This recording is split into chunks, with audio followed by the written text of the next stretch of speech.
Grabe, sobrang ganda dito mga B.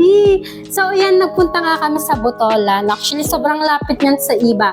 As in, 10 to 15 minutes nandyan ka na. So, ayan yung pinaka-entrance niya. Diba? So, ayan yung Sundowners. Ang dami daw nagpupunta ng mga turista dyan. Alam nyo ba kung bakit ang daming nagpupuntang turista? Una sa lahat, sobrang peaceful na lugar.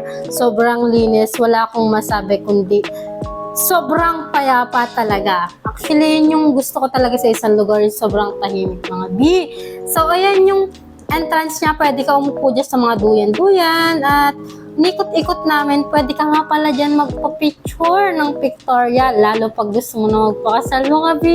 So, kung debo, pwede din naman. So, yan, inikot-ikot ko lang yan para makita nyo kung gaano talaga kaganda yan, Sundowners. So, ayan siya.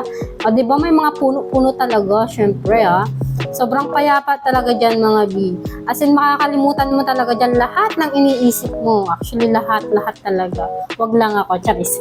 So, ayan yung niya, cottage. So, may mga design-design ng mga cortina. Para talaga masasabi mo sobrang payapa ng lugar kasi malaki siya.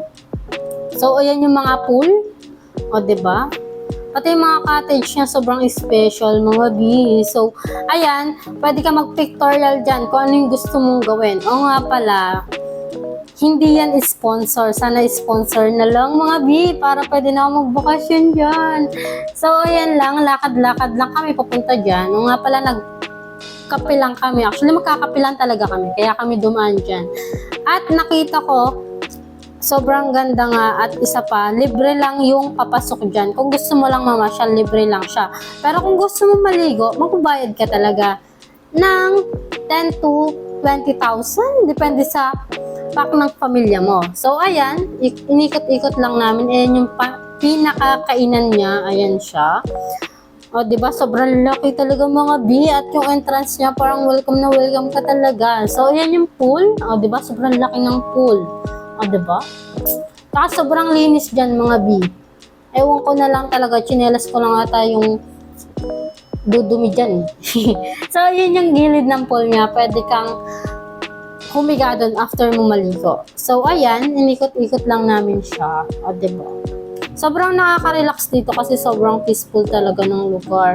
At ang nagustuhan ko nga dito is, ayun nga, yung mga tao parang sobrang relaxing talaga sila kasi nga merong magandang dagat, magandang pool, magandang view, which is gusto naman talaga natin. So, ayan, naglakad-lakad pa ako at nakita ko ang kagandahan talaga. Kagandahan ko. Charits.